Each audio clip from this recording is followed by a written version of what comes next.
اور اب چکر ہے کہ آپ کو میں ایک اور بات بتاؤں، تھوڑا سا میموری ہم اپنی ریفریش کرتے ہیں. یہ عاطف خان صاحب جن کا نام لیا جا رہا ہے، یہ 2013 میں کہا جا رہا تھا کہ یہ بھی وزیر اعلیٰ بننے کی دوڑ میں شامل تھے اور بڑے ان کے آپس میں بالکل جی، تو ان کے آپس میں اختلافات بھی رہے اور ابھی حال ہی میں جا کے ان کا پیچ اپ ہوا تھا. تو بہرحال کیا سچویشن ہے، ہاں جی اس پہ ہم بات کریں گے. ابھی دوبارہ کنیکٹ کرنے کی کوشش کرتے ہیں. مین وائل آپ کو بتا دیں کہ ہمارے ساتھ کون ہوں گے، ہمارے بیورو چیف پشاور ضیاء الحق صاحب. تو انہیں ہمیں کنیکٹ کریں گے، ہم ان سے پھر بات کریں گے، ان سے جاننے کی کوشش کریں گے کہ بھائی یہ کیا ہو رہا ہے اور یہ کیوں ہو رہا ہے. تو جوائن کر چکے ہیں جی ضیاء الحق. ضیاء الحق صاحب گڈ مارننگ اور باخبر سویرا میں آپ کو ویلکم بولیں گے. کل رپورٹ آ گئی ہے جی، وزیر اعظم تک پہنچ گئی ہے اور جہاں جہاں پر نیگلیجنس ہوئی ہے، جن جن کی جانب سے ہوئی ہے، ان کے نام بھی سامنے آئے ہیں. جی بالکل، اور اس میں مختلف محرکات کا حوالہ بھی دیا گیا ہے. اور گڈ مارننگ آپ کو بھی شوری. ایک تو ایسی صورتحال چل رہی ہے کہ 19 تاریخ کو الیکشن ہوئے ہیں، ابھی تک اس کے آفٹر شاک جیسے آپ نے کہا وہ چل رہے ہیں. آپ کی آنکھوں سے دکھائی دے رہا ہے آپ کی نیندیں بھی پوری نہیں ہو رہی. ہمارے پہ بھی اس کے اثرات آ رہے ہیں. تو آپ دونوں کو بھی گڈ مارننگ. اور دوسرا یہ کہ یہ رپورٹ تو پیش کر دی گئی ہے اور اس رپورٹ میں ان محرکات کا حوالہ دیا گیا ہے جن کی وجہ سے پارٹی کو وہ کامیابی حاصل نہیں ہو سکی جس کی پارٹی توقع کی جا رہی تھی. حالانکہ جو پارٹی کا ووٹ بینک دیکھیں تو وہ 84,000 ہے، جو کہ جمعیت علماء اسلام کے 83,000 سے 1,000 زیادہ ہے، لیکن کینڈیڈیٹ کو ووٹ نہیں پڑا. اچھا، اس 84,000 میں وہ ووٹ شامل نہیں ہے جو کہ انڈیپینڈنٹ طور پہ لوگوں نے لڑا ہے. پی ٹی آئی کے امیدوار تھے، پی ٹی آئی کے رہنما تھے، لیکن انہوں نے انڈیپینڈنٹ طریقے سے لڑا، تو وہ ووٹ بینک اب اس میں شامل نہیں ہے. تو یہ ایک اس میں جس طریقے سے بتایا گیا ہے کہ پارٹی کے اندر چپکلیش ہے. اب جیسے گورنر خیبر پختونخوا شاہ فرمان اور ناصر موسیٰ جو ایم این اے ہے اور وہ مسلم لیگ نون سے 2018 میں مسلم لیگ نون کے سیکٹری اطلاعات تھے صوبائی، اور انہوں نے مسلم لیگ نون چھوڑ کر 2018 میں فوراً جو ہے تو پی ٹی آئی جوائن کر لی تھی. اب ان کے مابین بٹبیر میں جو صورتحال تھی تو وہ یہ کہہ رہے تھے کہ ان کو جو ہے پیسکو کا یہاں پر ایک کمیٹی ہوتی ہے پارلیمانی، اس کا سربراہ بنایا گیا. تو انہوں نے جو ٹرانسفارمر ہے وہ ایسے امیدوار کے لیے استعمال کیے کہ جو کہ پی ٹی آئی کے مخالف تھا. تو یہ اس قسم کی صورتحال تھی. تو اچھا ضیاء الحق مجھے یہ بتائیں کہ یہ جو رپورٹ آئی ہے، دیکھیں رپورٹ تو اب آ گئی ہے، کافی سارے ریزنز دیے گئے ہیں. باقی یہ جو معاملہ کہا جا رہا ہے کہ آپسی اختلافات تھے اور جو امیدوار تھے وہ دوسرے امیدواروں کو سپورٹ کر رہے تھے. تو جو بھی لوگ جو کہ حکومتی عہدوں پر فائز ہیں، گورنر ہیں، صوبائی وزراء ہیں، وفاقی اگر سطح پہ کوئی لوگ ہیں، گورنر ظاہر وفاق کا نمائندہ ہی ہوتا ہے، تو ایسے میں کیا ان کو یہ علم نہیں تھا کہ یہ چیزیں کھلیں گی اور عمران خان صاحب کے سامنے آئیں گی اور پھر ان کے غیظ و غضب کا سامنا بھی کرنا پڑے گا؟ اس ڈر سے یہ آزاد کیسے ہو گئے لوگ؟ اور دوسرے پہ کیسے رہے یہ معاملات وزیر اعظم عمران خان سے؟ اب تو سامنے آ گئے نا تب تک.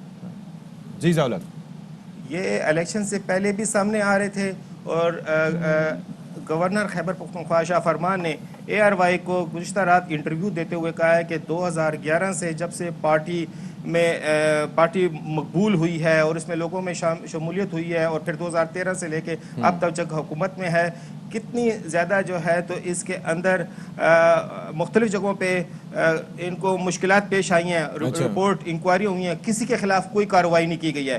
تو ابھی بھی یہی تھا خیال کہ کوئی کارروائی نہیں ہوگی اور ہر کوئی اپنی یہاں پر گروپس بنے ہوئے ہیں، مختلف گروپس ہیں، اور ہر گروپ جو ہے تو ایک دوسرے کو نیچے دکھانے کے لیے. لیکن ضیاء الحق آپ کہہ رہے ہیں کارروائی نہیں ہوئی، لیکن تحریک انصاف وہ جماعت ہے جس نے اپنے 20 ارکان کو لگ بھگ نکالا تھا پارٹی کے جو آئین ہے اس کی خلاف ورزی پر اور اگینسٹ جانے پر. آپ کو یاد ہے عمران خان صاحب نے کارروائی کی تھی، تو یہ خیبر پختونخوا میں ہوا تھا. پھر وزراء کو جس طرح سے وہ ہٹاتے، ان کی پوزیشن چینج کرتے رہتے ہیں، یہ تو سب کے سامنے ہے. پھر بھی یہ سب کچھ ہوا. جی لیکن اس حوالے سے دیکھیں نا، یہ کینٹونمنٹ بورڈ کے الیکشن ہوئے، اس میں 5 سیٹوں میں سے صرف 1 سیٹ جیتی، کسی کے خلاف کوئی کارروائی نہیں کی گئی.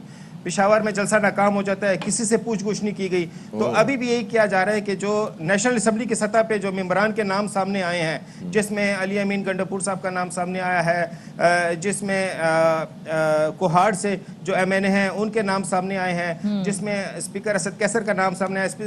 اسد کیسر کا نام اس لیے سامنے آیا کہ سوابی کی 4 تحصیلیں تھیں، اس میں صرف 1 تحصیل میں پی ٹی آئی جیتی ہے. ان کے ساتھ شہرام خان ترکئی بھی تھے، ان کا نام بھی سامنے آ رہا ہے. لیکن ایم این ایز کی سطح پہ جن لوگوں کے نام سامنے آ رہے ہیں ان کے حوالے سے بتایا جا رہا ہے کہ ان کے خلاف بس صرف ان کے نام سامنے آ گئے ہیں، کوئی کارروائی ایسے ایکسپیکٹ نہیں کی جا رہی ہے کہ کوئی کارروائی ہوگی. یہی بات میں پوچھنے والی تھی کہ کارروائی کیوں نہیں کی جائے گی؟ جس طرح سے آپ بھی کہہ رہے ہیں کہ صرف شو کالز کے لیول تک ہی کارروائی ممکن ہو سکتی ہے، کیونکہ آگے جو اگلا مرحلہ ہے جنوری میں اس کا جو دوسرا مرحلہ ہوگا، وزیر اعظم عمران خان نے کہا تھا کہ میں اس کی خود نگرانی کروں گا، تو اگر یہاں پر ہی روک دیا جائے اس معاملے کو، یہیں پر حل کر لیا جائے تو اوبویسلی پھر ریزلٹس کچھ بہتر ہو سکتے ہیں. جی، کارروائی اس لیے نہیں ہوگی کہ قومی اسمبلی میں آپ دیکھ لیں کہ پی ٹی آئی کی اسٹرینتھ کیا ہے. اتحادیوں کے ساتھ بھی ملا کے بعض اوقات پی ٹی آئی کو اپنی قانون سازی کے لیے مشکلات پیش آتی ہیں، پھر پارلیمنٹ کا جوائنٹ سیشن بلایا جاتا ہے، تو اس حوالے سے اگر ان کے خلاف کارروائی ہوتی ہے تو پھر اسٹرینتھ پر اثر پڑ سکتا ہے. آلریڈی اختلافات ہیں، تو وہ جب مطلب قومی اسمبلی میں بھی پی ٹی آئی کو اپنے ایم این ایز کی ضرورت ہے، یہ ایک مجبوری ہے. دوسرا یہ جیسے کہ آپ کہہ رہے ہیں کہ اب نیکسٹ فیز آ رہی ہے، تو اس کے لیے کمیٹی قائم کی جا رہی ہے، بلکہ اور اس کمیٹی کے وزیر اعظم صاحب تو خود کہہ رہے ہیں کہ میں نگرانی کروں گا، لیکن انہوں نے ایک کمیٹی کو ٹاسک دے رہے ہیں کہ وہ کمیٹی اس ساری صورتحال کا جائزہ بھی لے گی، کینڈیڈیٹس کو بھی سلیکشن کرے گی، اور اس کے بعد جو ہے تو وہ کمیٹی ذمہ دار ہوگی کہ جو اس میں اگر وہ اس میں ڈیفیٹ ہوتی ہے، کیونکہ پی ٹی آئی کا کوئی تنظیمی اسٹرکچر ہم یہاں پر نہیں دیکھ رہے ہیں. بس پی ٹی آئی میں جس چند ایک لوگ ہیں جو فیصلے کرتے ہیں، اسی فیصلے کو امپلیمنٹ کرتے اور اسی کا انجام جو ہے وہ ان ریزلٹس میں دیکھا کہ وہ عمران خان سے ناراض نہیں ہے، لیکن وہ جو صوبائی قیادت ہے اس سے سخت نالاں ہیں، اور اس کی وجہ سے ہم نے جو رزلٹ دیکھا وہ کے پی میں ایسا دیکھا. بہت شکریہ، بلکہ شکریہ جی ضیاء الحق صاحب، آپ نے تفصیلاً تمام تر صورتحال سے ہمیں آگاہ کیا، روشنی ڈالی، اور یہ کنسرنز تو ظاہر موجود ہیں، مہنگائی کے ایسپیکٹ ہے، لیکن اس کو وہ سب سے آخر میں دیکھ رہے ہیں. ایک اور چیز ہے، جس طرح ابھی ضیاء الحق صاحب کہہ رہے تھے کہ جو کچھ خاص کارروائی نہیں ہوگی، اس کی وجہ یہ ہے کہ قومی اسمبلی میں جو اسٹرینتھ ہے وہ آلریڈی اس طرح سے معاملہ چل رہا ہے. لیکن the thing is ستی کہ اگر اس معاملے کو یہاں نہ روکا گیا، ایسے بھی تو آپ کے جو جنرل الیکشنز ہیں، کیونکہ یہ الیکشنز تو تیاری ہے نا ان کی، تو وہ ہاتھ سے نکل جائیں گے. بالکل ایسا ہی ہے، کیونکہ ابھی سے سوچنا ہوگا، ابھی سے دیکھنا ہوگا، اور ظاہر ہے کہ امپیکٹ اس کا کیا جائے گا. کہ آپ لوگ تھوڑا سا دھیان دیں اس پر، یا اپنے اختلافات مٹائیں یا ختم کریں. نہیں، لیکن ایک اور چیز بھی ہے کہ اگر ابھی زیادہ سختی کریں گے تو ابھی جو دوسرا مرحلہ ہے اس میں جو امیدوار کھڑے ہیں ان کے اوپر کیا امپیکٹ جائے گا. وہ ظاہر ہے وہ مزید یا تو زیادہ باقی ہو جائیں گے یا پھر وہ بیٹھ جائیں گے، تو بڑا ٹیکٹفلی ڈیل کرنا ہوگا. لیٹس سی کہ کس طریقے سے کیا جاتا ہے. اچھا جی، اب چیلنج تو ہے. ہاں چیلنج ہے جی. ایک اور معاملے پہ ہم بات کرنے جا رہے ہیں، وہ ہے جناب عابد علی کی کنڈیشن کا. Abid Ali is a young lad, young cricketer, اور وہ جانے جاتے ہیں جناب چٹاگانگ ٹیسٹ میں جو شاندار انہوں نے پرفارمنس دی، اور اس بنا پر انہیں مین آف دی میچ بھی دیا گیا. مطلب he played well in both of the innings, اور ہم بھی بات کر رہے تھے کہ کیا شاندار ان کی پرفارمنس رہی. اچھا جی، اس کے ساتھ ساتھ وہ پرفارمنس تو اپنی جگہ لکھا، لیکن اندر ہی اندر ہی وازنٹ فٹ. حالانکہ ہم اینٹیسپیٹ کیا کرتے ہیں کہ if somebody is a sportsman, athlete ہے، تو پھر یہ ہے کہ جس طرح کی ان کی ویگرس ٹریننگ ہوتی ہے تو وہ بڑی فٹنس کا ایک لیول ان کا قائم ہوگا، لیکن بظاہر ایسا تھا، اندر سے ایسا نہیں. جی جی، اب جو سامنے ان کے حوالے سے خبر آئی تھی وہ یہی تھی کہ قائد اعظم ٹرافی وہ کھیل رہے تھے عابد علی صاحب، اور ایک دم سے ان کی طبیعت خراب ہوئی، ان کو جب چیسٹ پین ہوئی ان کو ہاسپٹل لے کے جایا گیا، ان کے ٹیسٹ ہوئے، وہاں پر پھر ان کی اینجیوپلاسٹی ہوئی. یعنی ڈاکٹر سے کہا کہ یہ معاملہ اتنا جو دکھائی دے رہا ہے کہ آسان ہے، وہ اتنا آسان نہیں ہے، یہ فٹ نہیں ہے، اور اب یہ کہا جا رہا ہے کہ جی معجزہ ہی ہوگا کہ وہ واپس کرکٹ میں آئے. بیکاز ظاہر ہے کہ اسٹنٹ ڈلتے ہیں تو اس کے بعد آپ کا لائف سٹائل کافی جو ہے وہ چینج ہو جاتا ہے، اور آپ کو بہت احتیاط کرنی پڑتی ہے. اور 2 اسٹنٹ تو اس پر ذرا بات کر لیتے ہیں. ہمارے ساتھ اسٹوڈیوز میں ہمیں جوائن کر رہے ہیں ایک بار پھر ایسوسیٹ پروفیسر NICVD یعنی کہ national institute of cardiovascular diseases Karachi, doctor Fawad Farooq صاحب. بہت شکریہ sir, so good to see you. یہ جناب یہ ایکیوٹ کورونری سنڈروم جو ہے، یہ مجھے بتائیے گا کہ سب سے پہلے لوگوں کے لیے بھی کلیئرفائی کرنا ضروری ہے، کیا یہ آپ کے فٹنس نہ رکھنے کی وجہ سے ہوتا ہے یا کوئی ویسے ہی جینیٹیکلی یہ آپ کے اندر یہ ڈیزیز آتی ہے؟ آدھا جواب آپ نے خود ہی دے دیا. اس میں ملٹیپل فیکٹرز ہیں، کوئی ایک فیکٹر نہیں ہے، لیکن کامنلی تو ایک میجر رسک فیکٹرز ہیں. ایسی بات ہے، یہ دیکھا گیا ہے کہ جن لوگوں میں وہ چیزیں ہوتی ہیں، sugar, cholesterol, blood pressure, cigarette smoking, physical inactivity, obesity, یہ ساری چیزیں، ان میں یہ مرض زیادہ ہوتا ہے. بالکل. لیکن اس میں جینیٹک فیکٹر بڑا امپورٹنٹ ہوتا ہے. اچھا. اور جینز اس حوالے سے بھی بڑا چینجنگ یہ ہے کہ ہر 10 20 50 سال بعد جس قسم سے آپ کی ایک براٹ اپ ہو رہی ہوتی ہے ایک، تو نیکسٹ جنریشن میں وہ جینز چینج لیتی ہیں. تو وقتاً فوقتاً جیسے پاکستان میں نہیں دیکھا جا رہا، دنیا بھر میں دیکھا جا رہا ہے کہ اب دل کا مرض جو 50 یا 60 کی دہائی میں ہوتا تھا، اب سمجھ لیں وہ 40 30 20 اس طرح آنا جا رہا ہے. اس میں ملٹیپل فیکٹرز انوالو ہیں. ہمارے یہاں تو خیر ویسے ہی ساؤتھ ایشین میں ایز کمپیئر ٹو یورپین یا امریکن ارلی ایجز میں، یعنی وہاں پہ بھی جو ہمارے لوگ رہ رہے ہیں، ایون جو بچے وہاں پیدا ہوئے ہیں لیکن وہ ہیں ساؤتھ ایشین اوریجن کے، ان میں ایجز ارلی ایجز میں آتا ہے ایز کمپیئر ٹو. تو اس میں وہ کوئی ایسا نہیں ہے کہ اولڈ ایج ہوگا تبھی ہوگا، ینگ ایج میں ہو ہی نہیں سکتا. اچھا دوسری چیز جیسے آپ نے کہا نا فٹ یا انفٹ تھے، دل کے مرض کی بڑی عجیب بات ہوتی ہے کہ اندر نالیوں میں آپ کی تنگی سٹارٹ ہو جائے، 20 30 40 60 70% تک وہ کوئی علامت نہیں دیتی. اور اس دوران ہمیں پک کرنا ہوتا ہے رسک فیکٹر سے. یہاں تو بڑا انیوژل معاملہ ہے کہ ایک سپورٹس مین یعنی یوزلی انسان یہی سوچتا ہے کہ اس کی لائف سٹائل بہت اچھی ہوگی، لیکن یقین مانیں ہمارے یہاں میں نے جو اپنے سپورٹس مین میں دیکھا ہے وہ ایک خاص دورانیے کے لیے تو اپنے آپ کو بڑا فٹ اور اس کوچنگ کیمپس کے دوران وہ ساری چیزیں کر رہے ہوتے ہیں، لیکن اس سے ہٹ کے جب لائف آتی ہے ان کی بھی فیملی ایک تو ہسٹری بھی دیکھنی ہوگی، دوسرا یہ کہ ایسے ہٹ کے. لیکن اب فواد صاحب ایک چیز بڑی چینج ہو گئی ہے. دیکھیں ایک تو ویسے بھی نوجوانوں میں اب تھوڑا سا فٹنس کا رجحان بڑھنا شروع ہو گیا ہے، اور آپ کے علم میں ہے کہ ہم پہلے اس دن جب آپ آئے تھے ہم بات کر رہے تھے کہ یہ جو کارڈیک اریسٹ سڈن کیسے ہو جاتا ہے، اچانک گر گئے مر گئے، 10 منٹ کی ونڈو ہے اس کے اندر کچھ نہیں ہوا تو سب ختم. تو یہ تو ایک الگ، وہ تو ایک الیکٹریکل کہا جاتا ہے کہ وہ سگنل غلط چلا گیا تو وہ ایک دم سے. اب اس معاملے میں جو لڑکے اتنے فٹنس کا خیال رکھ رہے ہیں، چلیں بظاہر تو کچھ لوگ تو گھر پہ بیٹھے ہوئے ہیں، اوبیسٹی کا شکار ہیں، وہ ٹھیک ٹھاک ہیں، لوگ یہ ابھی سوال اٹھا رہے ہیں کہ اتنا فٹ بندہ کیسے ہو سکتا ہے. اس کا جواب میں اکثر وہی کہتا ہوں کہ دیکھیں کبھی کبھار فٹ پاتھ پہ چلنے والے پہ بھی گاڑی چڑھ جاتی ہے. یہ مطلب یہ کبھی نہیں ہوتا ہے کہ اس کا مطلب یہ ہوا کہ آپ اپنی لائف کو ڈسپلن کرنا چھوڑ دیں. اب آپ خود دیکھیں کہ کنونشنلی میں کل بھی ہم آن کال پہ تھے، 25 28 35 سال کے ہارٹ اٹیکس. اچھا تو اب یہ تو کامنالٹی، اور یہ صرف ایک چیز نہیں ہے، اوور آل انوائرمنٹل فیکٹر ہوتا ہے. اچھا بھئی آپ دیکھیں نا آج سونے جاگنے کا ہمارا روٹین کیا ہے، لائف میں سٹریس کتنی ہے، کوئی ایک چیز ترتیب سے نہیں ہے. یعنی آپ کو ایک گھر سے دوسرے گھر اپنے کہیں جانا ہے تو آپ پریشان ہیں کہ پتہ نہیں ٹریفک کیسا، یعنی کوئی انپریڈکٹیبلٹی. مجھے ایسا لگا میرے حالات زندگی آپ بیان کریں.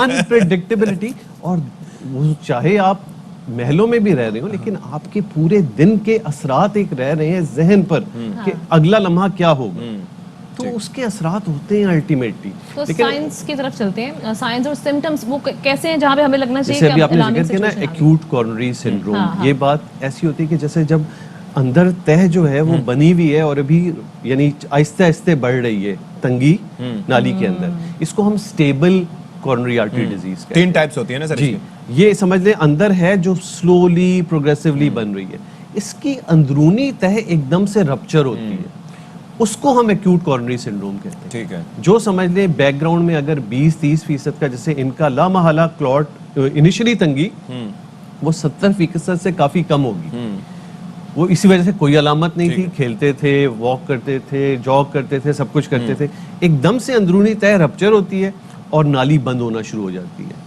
یہ جو بند ہونا ہے کبھی مکمل بالکل بند ہوتا ہے تو ہارٹ اٹیک پکا، شدید درد ہوا، ای سی جی میں چینجز آئیں، آپ کو فوراً بھاگ کے ہاسپٹل جانا پڑتا ہے. بند تو ہوئی لیکن بند ہو رہی ہے کھل رہی ہے، تھوڑی سی ہوئی بند. اور یہ بڑا میں ان کو وہ دوں گا کہ انہوں نے ریکگنائز کیا، ورنہ ینگ لوگوں میں سب سے بڑا مسئلہ کیا ہوتا ہے؟ ڈینائل، ایکسیپٹنس نہیں ہوتی. لیکن سر وہ ریزن یہ بھی ہے نا کہ وہ پی سی بی اس میں ڈائریکٹلی انوالو تھا. بڑا اچھی، یہ مجھے بہت اچھا لگا کہ ایک ینگ آدمی میں، اسپورٹس مین میں بھی انہوں نے یہ سوچا کہ اس کو یہ دل کا مسئلہ. اچھا سر یہ مجھے بتائیں کہ یہ انجائنا ہی ہے؟ یہ انجائنا کی یعنی اس کو ہم انسٹیبل انجائنا کی کیٹیگری میں لے آتے ہیں. 3 کیٹیگریز ہیں نا. ایک اسٹیبل انجائنا ہوتا ہے، انسٹیبل انجائنا ہوتا ہے، اور وہ پھر آگے بڑھ کے اٹیک بنتا ہے. یہ جو رپچر کلوٹ ہوتا ہے نا، اس میں پھر اب انپریڈکٹیبلٹی ہو جاتی ہے کہ کبھی بیٹھے ہوئے بھی درد ہوگا اور کبھی آپ چل رہے ہیں تب بھی تکلیف نہیں ہو رہی. اور اس کو پک کرنا بڑا امپورٹنٹ ہوتا ہے کہ بھئی یہ جو پہلی دفعہ کبھی زندگی میں کچھ نہیں ہو اور ایک دم سے کچھ سینے میں ہو رہا ہے تو انسان سوچے کہ یہ دل کا ہو سکتا ہے. اور اب ان حالات کو دیکھتے ہوئے کہ ایک سپورٹس مین جس کی لائف ڈسپلن، اس میں اگر کوئی کیفیات سینے میں ہوئی اور اس نے فوری طور پہ اس کو اب ذرا یہ بتائیں کہ اب مسئلہ یہ ہے کہ آپ کے پتہ نہیں چل سکتا، اور ظاہر ہے کہ ان کے تو فزیکل فٹنس ٹیسٹ بھی ہوتے ہوں گے، لیکن اگر ایک آرٹری تنگ ہو رہی ہے تو کچھ نہ کچھ تو اس کے امپیکٹ جاتے ہیں. میں نے کہا جب 70% سے اوپر ہوگی اس سے پیچھے کچھ تب آپ کو علامت آئے گی. اس سے پیچھے اب انڈائریکٹلی بہت سی اسسمنٹس ہیں جس میں بھی میں نے کہا کہ risk factor assessment, cholesterol, sugar, یہ چیزیں ظاہر کرتی ہیں کہ آپ میں چانسز ہیں. اب